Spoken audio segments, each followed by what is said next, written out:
Good morning from Panhandle Outdoors, America's only daily outdoor TV show. Your source for fishing, hunting, and information for folks who enjoy the great outdoors. Now sit back, relax. It's Panhandle Outdoors.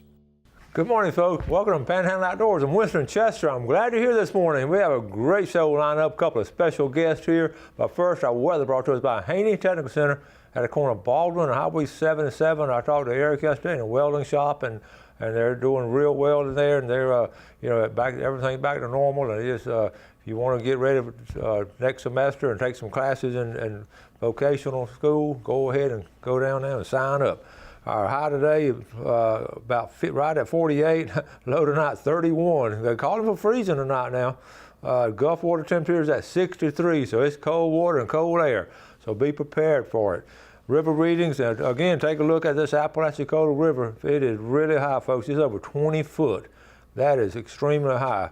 So be careful out there if you're on the river system this weekend. The Choctawhatchee, and listen, the Apalachicola is going to stay up for a couple of days.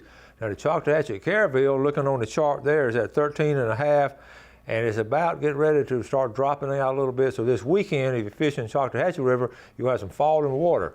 If you're fishing Apalachicola, it's going to be way up in those sloughs. The good part, you can get up in those sloughs, but be careful of those fallen trees and all, even the ones leaning. Just be careful while we get over the storm recovery. The tide chart brought to us by Kent Forest Lawn.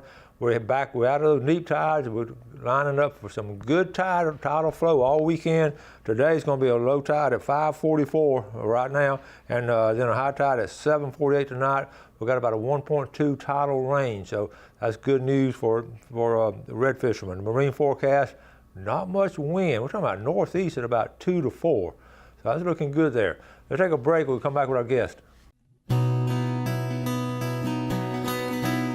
All right, welcome back, and look who our guests are this morning. Will Owen from JBP, C-Deck, with us a long time. Good morning, Will. Hey, how are you? And you brought Aaron. I got Aaron with us today. Aaron, good morning, buddy. Good morning.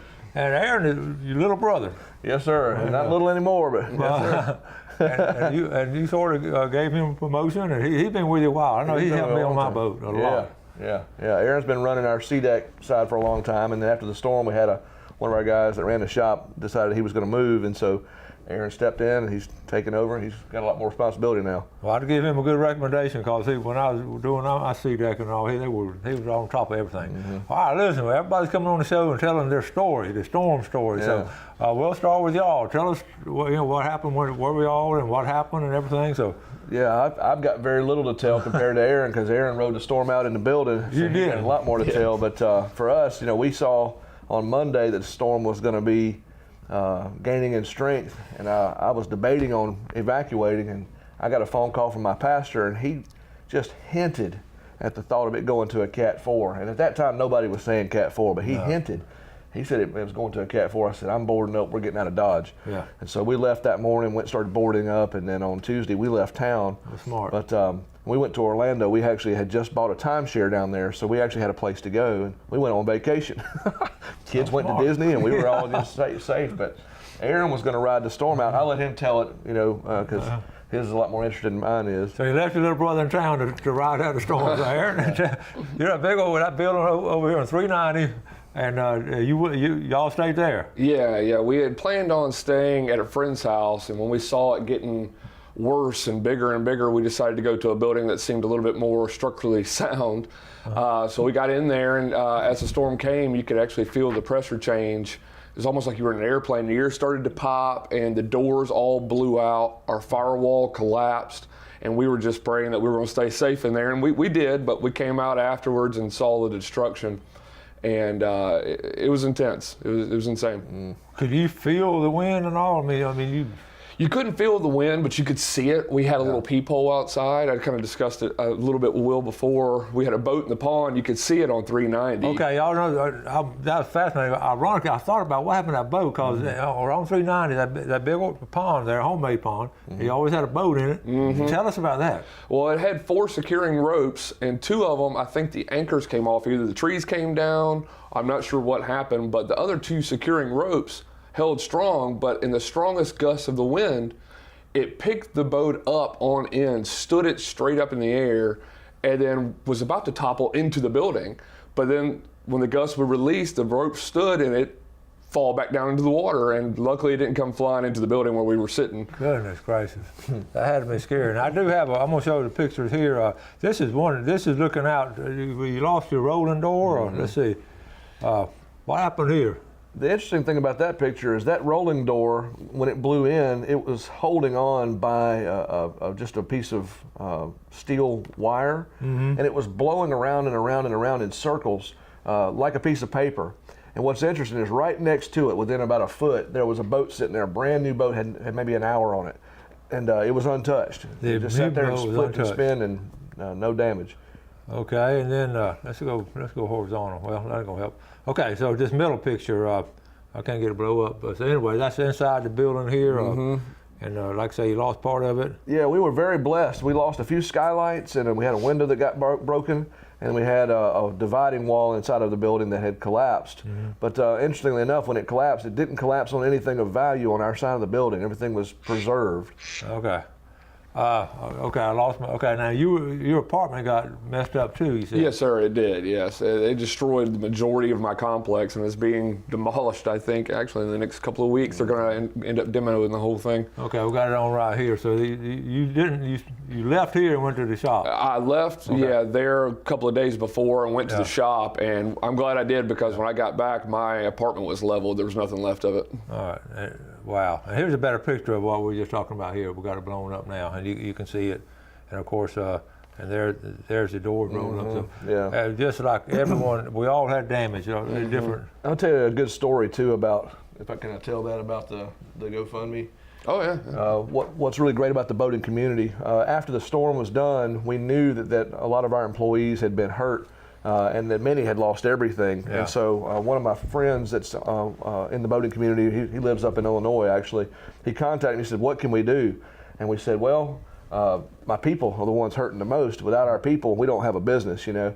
And I said, if you don't mind, I said, I probably can't start it because it would seem a little self-serving. If you'll start a GoFundMe account, we can promote it and then see how it does. And so anyway, over the course of the next 30 days or so, they raised a tremendous amount of money that was able to be distributed amongst the employees for some that lost everything and some that lost a little. And I'll tell you another interesting story on side note, and I don't say this to brag, I say this to kind of talk about what was the right decision. Pastor always says you can never go wrong by doing what's right. When the storm was done, we started asking the question, do we pay these folks? And if we do pay them, they'll probably come back. And if we don't pay them, they're probably going to move to wherever, but they ain't coming back, you know. And so we made the decision to continue paying folks, not knowing how long it was going to be. I couldn't have gone forever, but anyway, long story short, we continued to pay folks because we needed our crew, and long story short, when the storm was done, we really only lost one or two folks. Wow. We came back with a full team. We were able to get back in the building, go right back to work, and now there's 13, 14, 15 families in Bay County that still have jobs. Awesome. So it was the right thing to do. What a great testimony about doing the right thing. Yes, sir. You reached out with faith, and that's the quality of people you have and kind of people you have working. Yes, sir. And we're talking about small business here in the Panhandle, and that's all our sponsors, these small businesses. And they don't employ 200, 300 people. They just take care of their group, and what a great testimony. Yes, I didn't sir. know that. Yes, That's sir. great to hear. It was a blessing. Let's take a break. We'll be right back. Yes, sir.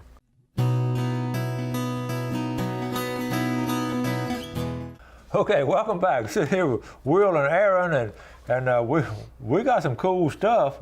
And I think this is one of the best deals I've ever heard. Yes, sir. Yes, sir. This is a Blue Light Special. This is the Blue Light Special. This is overstock, maybe a storm recovery special. I don't know, whatever you want to call it. As we've told you before, we have great big sheets of C-deck material that we cut through every day. We cut through just tons of this material.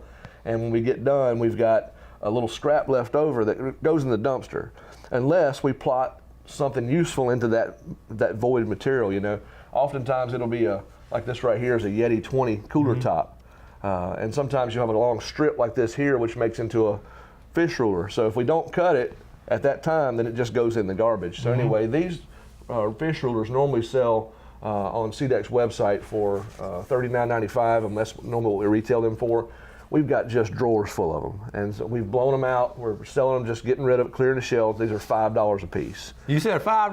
$40, and you're gonna sell them for $5? $5, yep. Oh my God. And so I've got until those sell through, and then I'll have some more as we continue to cut. We're just trying to kind of get rid of some of the overstock. And on the cooler tops, we've got Yeti 20, Yeti 35, and Yeti 45 cooler tops that, again, just overstock. We've got shelves and shelves of them. These range anywhere from $79 to $99 a piece, and we're selling them for $5. $5? Just turn them loose, come in and get as many as you want. There's no restrictions. You can buy as many as you want, all of them if you want. We're just trying to move through them and get the inventory returned for the end of the year. That is awesome. I mean, that's, folks, you're talking about Christmas presents and great little stocking stuffers and little things for $5. I guarantee you. Well, when people go fish with me and I don't get on my boat, I have two. I have one of these on each side on my boat, and I remember when y'all put them in, I said, I'm gonna really use those. And people are fascinated, and they just love these because they're attached right there. So you got a fisherman in the family or anybody with a Yeti cooler. I have one of my Yeti cooler, and it's ideal because when you have it on your boat, you just sit down on it. There's a little cushion right there built in. So. Yeah, a lot of guys want to stand or sight cast off that Yeti. Yeah. It gives them a nice place to, without slipping and falling. You know, it does give it a lot of non-skid. Yeah. Tell folks how to get to your place. Okay, so on 390, just north of the old airport, if you go north towards Lynn Haven, what you're looking for is the, used to be the Gieske Cabinet Building, right across the street from the Dollar General. You'll see a boat floating in a pond there, and that's that big white building that says Jet Boat Pilot right on the front. So you can't miss it. Right there at the intersection of State, I believe it is, and 390. Where State Avenue comes out on 390, and it's right there, and you know, traffic is pretty heavy all over the place, but right there, so you're not going to fly past it because a lot of construction right now. But the boat is back in that pond. It's in the pond. It never left. Never left. The flag's still flying. They tried to leave. It wanted to. Yeah. Well, what a great idea. So anyway, business is y'all back in stride, and people can take their boats by there to get prices and all. We were amazed when we first had the storm happen. I was telling Aaron I was a little concerned about our local business. A lot of what we do is .com. It's all customers from around the world because most of what we do is all our jet boat stuff. But our local business is SeaDeck. It's this custom SeaDeck business, and we felt like after the storm that we weren't going to see many SeaDeck customers because their boats either got destroyed or they're moving or whatever. And of course it's the winter time. But it's been just the opposite. The phones have been steady ringing. People have been getting insurance claims and other things. So actually our business is trucking right along, and we're very, very grateful. That's good to hear. And you're right. People had the boat damaged and all and getting other situations. And this is what a great way. I'll give 100% testimony on how much I love SeaDeck. And I wouldn't have known about it if I hadn't just got it all put on there. And one of the things, I still talk about it, when I'm at a console and I'm driving my boat and sometimes it's a little bumpy, I got that thick cushion that y'all put there. This is all the difference in the world. It's like, really, I want to get a doctor to give us some sort of certification for how it could be therapeutic. It really is like standing on a cloud. Yeah. And if you folks are out on the water, half a day or all day, you know exactly what I'm talking about, because you can get beat up out there and pounding. And most guys that got a boat, they're not spring chickens, They're That's true. No, they're not. I know the rest of us okay though, but okay. Now you mentioned your business on .com with the thrusters and all that. Yeah. Tell us about how that's going, because folks might be interested in that. Yeah, so what we specialize in, what really started the company back in 2010, we have a couple of patents on steering systems that assist a jet boater in steering at slow speed. Rudder systems and also a product we call lateral thruster. It's a water diverter that allows the boat to kind of steer sideways around the dock. So that's our main business. That's what kind of started us back in 2010. We started in my garage, of all places. We had nothing. We had no products. We had no services. We had no website. And Tom Watts and I met, and he had an idea. Hey, look, we can make this better. And we got together, and over the years, it's turned into something pretty impressive. But yeah, customers all over the world. We've got about 130 dealers in the U.S. that sell our products, and we've got a really well-established business now that started with just nothing but a dream, And you mentioned Tom Watts. I'm gonna go ahead and mention him. Yeah. I call him. He went to Motors, called him Thomas Watts, and married Daphne Green, and I've known them since they were young. And what a quality people! They really are probably the finest that I know. I've said it before, and I'll say it again. The best business decision I ever made was partnering with Tom Watts. Tom Watts. Originally, if y'all remember Watts Sound, Tom started that. And basically right out of high school, whatever. He started. He was the first one. He was so innovative and so smart about it. Yeah, such quality. And Daphne, what a sweetheart. She and my daughter have been friends forever, and they got hit really hard in their home. They really did. Yes, they did. really got hit hard. And, but the good news to that, though, is they wanted to remodel, and now they're remodeling on the insurance dime. Yeah, that's true. Now a lot of folks are getting that done, but I know she lost some personal pictures. It was tough. That's the thing about it. When you lose those kind of things, you can't replace money. Can't buy those. Yep, that's true. That's true. But they're making the best of it, and they've been helping others in the midst of it too. And they've been blessed, and people have come to their aid. It's wonderful to watch. I was telling you earlier, to watch the community come together. And we hear all this negativity on the media and the press all the time talking about negativity, and you see it on social media, and everybody's at each other's throats. But when a storm like this happens, all of a sudden it brings it back to what's important. You're a human being, I'm a human being, we respect one another. And people, we saw some negative during the storm, but I saw so much more positive through this storm. It was so encouraging to say there's a bunch of good people still out there. That's so amazing stories. That is so true. And it just, I would get fired up just for getting excited about people helping other people. And that's one of the reasons I got back on the air as soon as we could, to just share these stories and all, you know. And we got to take a break, our final break, and we'll be right back.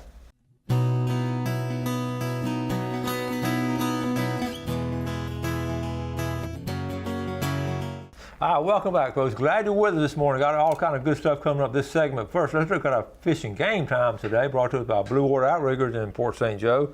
11:07 to 1:07, right in the middle of the day. So just tell your boss you're going to take a 2-hour lunch and go fishing.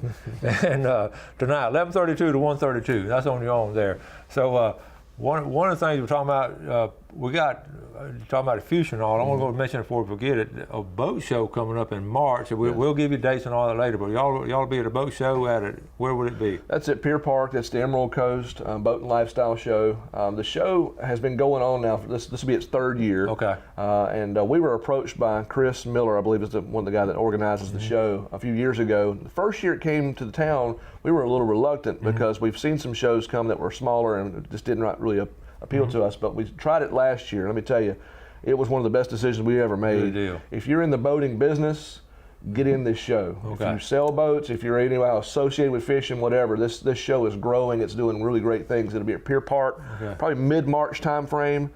They've got a lot of boats on display. They have a lot of accessories and gear and specials. Good deal. But I'm telling you, one of the best business decisions we made. And we'll talk more about that as we get on. That's the thing about the things we have to look forward to in the outdoors and all. We're going to talk about that. We're going to do a whole show on what's going to be coming up in the spring and all. It's going to be a special spring because we're going to be bouncing out of this disaster we've had.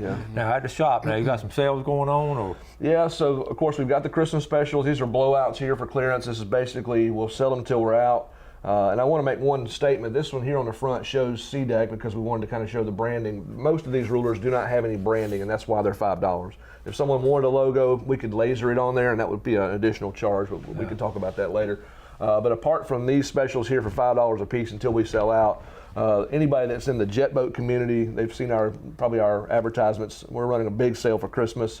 And if you've got any questions, of course, you can reach out to us through jetboatpilot.com or come into our Facebook page, social media, Instagram, Facebook, Twitter, etc. If you've got a jet boat, a Yamaha, a Sea-Doo, a Chaparral, a Scarab, we're jet boat people. That's kind of what we specialize in. Okay. And you staying busy on your end down there? Oh, definitely. We're running a sale on custom SeaDeck as well. Okay. So if you have a boat that you're interested in getting custom SeaDecked, one that we don't have on file already, you can contact me or Will, and we can give you a free estimate. We're running a 10% off sale right now for the end of the year and post-hurricane. So come by and see us. We'll give you a free estimate. That's interesting. I was going to tell you this story. I told you about a pole barn, big old pole barn fell down on my boats and all. And we talked about when the adjuster came out to look at my boat, I had some engine damage, and when he looked at, we had it up enough he could see the SeaDeck, and now he was so impressed with it. He was from over there in Alabama somewhere, and he hadn't seen a lot of it. And he goes, that's his business, looking at boats every day, damaged boats. And he just stayed there fascinated, he kept talking about this, and he said, can you stand on it like that? So that would have been a good advertisement for y'all. Yeah, for real. So, okay, I got a couple minutes left now. What's y'all's plans coming up as far as we got any new stuff coming, or everything good in the shop? Or? Well, we've got some new stuff that we actually are just debuting, more again on the jet boat side of things, but innovation's always fun. We like to talk about it. We actually just discovered through the process of testing some wake surfing tech. Tom's son, Thomas, has fallen in love with wake surfing and wakeboarding. And so that's the business we're in, is this Yamaha jet boat, sport boat kind of thing. And anyway, in the midst of testing for a new product, we found a interesting side effect for this product we were developing. We were going to call it the elevator. The elevator was a product that was going to drag the boat down to make more displacement and make a bigger wave. Okay. What we found was at about 35 miles an hour, it throws a 70-foot long rooster tail out the back of the boat. I mean, it's 10 feet tall and 70 feet long. And I looked at that thing and I smiled and I said, that'll sell right there. And so anyway, we're just releasing the first bit of information on that. It's beginning to sell. And then this week, we're going to have an announcement on some new surf tech. For those of you that are in the Yamaha jet boat world specifically, that enhances the surf wave, and that product, as soon as our attorneys say you guys are green lighted to go, we can begin sharing some information. You got to be real careful putting it out there before the attorneys give you the go ahead, because it's just, you got to protect your ideas. Yeah, this is like a Silicon Valley of the jet boat pilots and all that in this area over here, because there's a lot of innovation here. How many patents has Tommy put out? I lost count. A couple hundred. I have to. Tom's got a lot of innovation on his side of things. He does Tundra Racing and SOS Performance. He deals in aftermarket for automobiles and trucks. Yeah. And then of course with us, and I think this is probably going to be our 5th patent. Your 5th patent here. This will be our 5th, yeah. That's awesome. So you know, it's great to be a part of that. It's exciting because, you know, well, everything's been thought of. Ain't no way. You think about, well, make a bigger rooster tail. Who would have thought of that? Never, just stumbled on it. There's a lot of good ideas still out there, and I'll tell you that today's technology that we're able to get our hands on is so affordable. Anybody with any background can become an inventor and create a new product or service like that. With places that you can go online and these Kickstarter things, you can literally get an idea out there and get your money quick. And it all started, it's a small business America right here, being innovative and hardworking. It's just, I get excited about it. Yeah. We got to wrap it up. Yeah. Good to see you. Good to see you. Thank you, Winston. Glad you're back. And be careful where you stay at a storm next time. I'll try. Get a little stronger structure. Folks, if you got any pictures, anything you want to share with us about your storm experience and story and all, send it to us and we'll talk about it and show it. Meanwhile, we're going to wrap it up for today. Tomorrow will be a big day. We're going to give away some seafood tomorrow, so y'all tune in and make sure you do something good today for your fellow man. You have a great day and God bless. Thanks for watching America's only daily outdoor TV show, Panhandle Outdoors with Winston Chester, featuring hunting, fishing, and other activities and information to help you enjoy the great outdoors. Join us next time for Panhandle Outdoors.